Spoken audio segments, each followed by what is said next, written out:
নমস্কার। নমস্কার। আমরা উপেক্ষিত নায়কের আরও একটি পর্ব নিয়ে চলে এসেছি আপনাদের কাছে।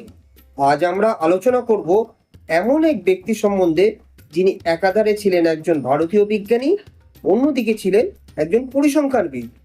আজকে উপেক্ষিত নায়কের ঊনবিংশ পর্বে আমরা আলোচনা করব শ্রী প্রশান্তচন্দ্র মহলানবিশকে নিয়ে। 210 কর্নওয়ালি স্ট্রিট, 1893 সালের 29শে জুন। ব্রাহ্ম সমাজের অন্যতম প্রতিষ্ঠাতা গুরুচরণের ছোট ছেলে প্রবোধ চন্দ্রের পুত্র হিসেবে জন্মগ্রহণ করেন প্রশান্তচন্দ্র মহলানবিশ। তিনি ব্রাহ্ম বয়েজ স্কুলে প্রাথমিক শিক্ষা লাভ করেন ও 1908 সালে স্নাতক হন। তাঁর শিক্ষকদের ভেতরে জগদীশচন্দ্র বসু, প্রফুল্লচন্দ্র রয় ছিলেন অন্যতম।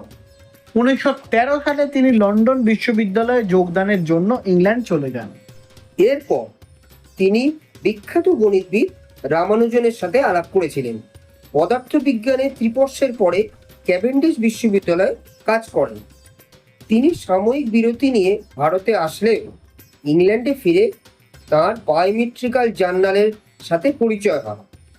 তিনি এতে অত্যন্ত আগ্রহী হয়ে পড়েন ও পুরো সেটটি কিনে ভারতে নিয়ে আসেন। এরপরে আবহাওয়া ও নৃবিজ্ঞানের সমস্যাগুলি, পরিসংখ্যানের উপযোগিতা আবিষ্কার করেন এবং ভারতে ফিরে তিনি এই নিয়ে কাজ আরম্ভ করেন।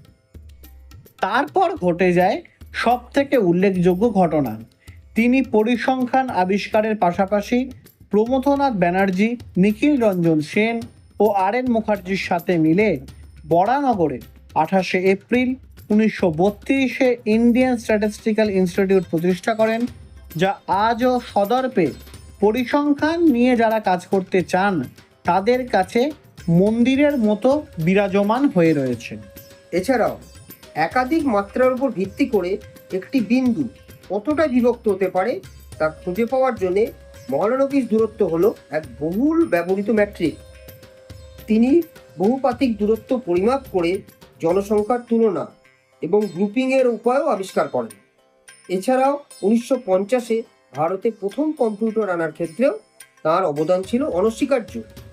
কিন্তু তখন তিনি উপেক্ষিত না হলেও আজকের যুগে তিনি সত্যিই উপেক্ষিত। কারণ এত কিছু করার পরেও তাকে আমরা কতজন মনে রেখেছি বলতে পারেন? ভাবতেও অবাক লাগে, তাঁর তৈরি করা আইএসআইতেও নেই তার কোনো রকম স্মৃতিচিহ্ন। যেখানে রামানুজনকে নিয়ে আমরা গর্ববোধ করি, সেখানে একবারও কি এই ব্যক্তিটির সম্বন্ধে জানার আগ্রহ বোধ করতে পারি না?